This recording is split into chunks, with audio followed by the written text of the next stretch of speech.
kupitia wakala wa nishati vijijini yani REA, Mheshimiwa Spika, imeweza sasa kupeleka umeme kwenye vitongoji vyote 12318 sawa na vile ilivyoahidi kwenye ilani yake ya uchaguzi ya mwaka 2020. Aidha, katika ilani ya uchaguzi 2020 malengo tuliyokuwa tumewekewa sisi ya kuhakikisha kuwa maeneo ya pembezoni tunayapelekea umeme, Mheshimiwa Naibu Waziri ameeleza visiwa 181 vyote vile tunapambana kuvipelekea umeme katika kipindi hiki. Nataka niwahakikishie waheshimiwa wabunge na bunge lako tukufu kuwa mpango tulionao kwa sasa, tunaendelea na mpango wa kuongeza vitongoji 9,000 ambavyo vimetangazwa na wakandarasi wamekwisha kupatikana. Na mimi nataka niwahakikishie kuwa hatujui ilani ya uchaguzi itatueleza lini baadaye, lakini sisi tumeanza hata kabla ya hiyo ilani kupeleka umeme vitongojini ili wananchi waweze kupata umeme.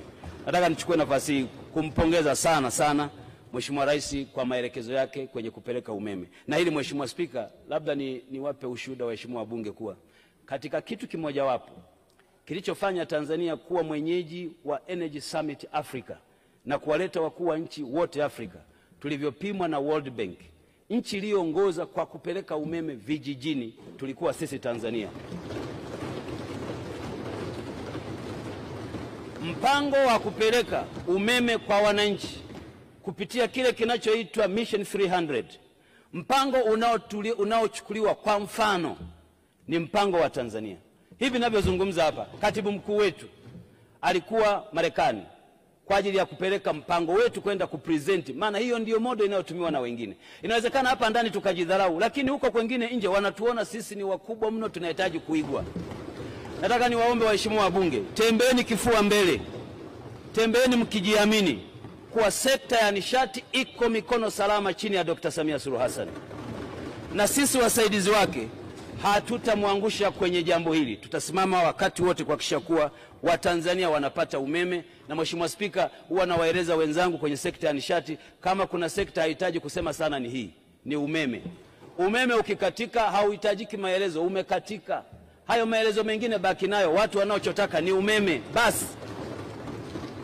Hata ungekuja na misamiati yoyote unayoijua ukajieleza kwa ufundi unaoujua, kama watu hawaoni umeme ni kama tu unapiga gitaa kwa wimbo watu ambao haujui. Nataka nikuhakikishie kwa Mheshimiwa Spika, tutahakikisha kuwa kila linalowezekana kazi ya kupeleka umeme inaendelea. Mheshimiwa Spika, imeelezwa kwa uchungu sana bei ya kuunganisha umeme kwa wananchi vijijini na mijini na mapendekezo yaliyotolewa na kamati. Labda nieleze la kwanza kwamba serikali, bei ya kuunganisha umeme kwa sasa ni shilingi 57,000 kwa maeneo ya vijijini na vijiji miji. Serikali inaendelea kuunganisha umeme kupitia mpango mahususi wa national wa nishati ya National Energy Compact kwa mwaka wa fedha 2025-26, yani bajeti hii tulionayo. Serikali kupitia REA imetenga shilingi bilioni 40 ili kuanza kuunganisha umeme wananchi kwa shilingi 27,000 katika maeneo mbalimbali yenye sura ya vijiji miji. Serikali imekuwa ikitoa ruzuku ya wastani wa shilingi 58 ya gharama za kuunganisha umeme kwa wananchi, lakini wananchi hulipia kiasi fulani ambacho bado wabunge wamesema ni kikubwa. Mheshimiwa Spika, baada ya kuwa tumejadili jambo hili kwa kina kwenye kamati, tuliamua kuunda kamati.